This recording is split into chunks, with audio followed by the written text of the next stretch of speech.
Taylor is very outgoing. She loves to do things, lots of activities and sports. So when she had to stop at 4 when she was diagnosed, it was really hard because it was like her favorite thing to do. She's kind, definitely thinks of others, I think because of what she's went through. A little bit of sass and a lot of strength mentally and physically. So leg pain was the number one thing that started, and then fatigue started to set in. It was gradual though, and then her appetite started to decrease. But I really saw her start to get pale and like her lips.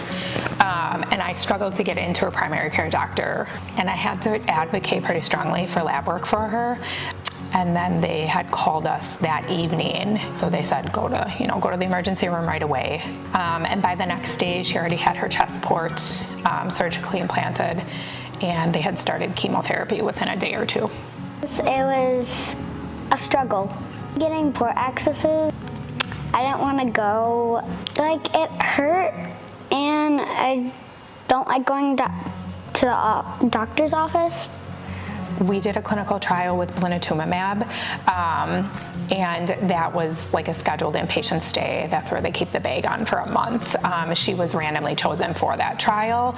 I'm super fortunate that she was chosen, and that those clinical trials are there. Like, that is so awesome. She was able to go to school more in maintenance, which was like the year and a half at the end. I mean, I missed my friends and my teachers. So she's fully done. She rang the bell in February of 2024. So she's been done for over a year.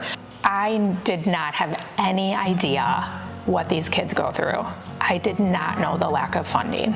I did not know the importance of research studies and nonprofits, and how important and just instrumental they are for helping these kids. You get blind to it. You have no clue. I don't know that there's a ton of oncology kids that are as crazy as Taylor. I don't know that they have a lot of competitive gymnasts right after cancer treatment. So we struggled with stress fractures related to, she had neuropathy really bad on her hands and her feet from the steroids. It's going to be something, we've had a lot of physical therapy, and she's had a lot of recurrent injuries, especially on the right, related to her neuropathy. If she wouldn't be in, sports like these, we'd be having a much different conversation. But for her to try and live the life she wants to live, yes, she probably will have some long-term consequences with that. What are your hopes for your future? Probably to be in college gymnastics and to win everything. To win everything.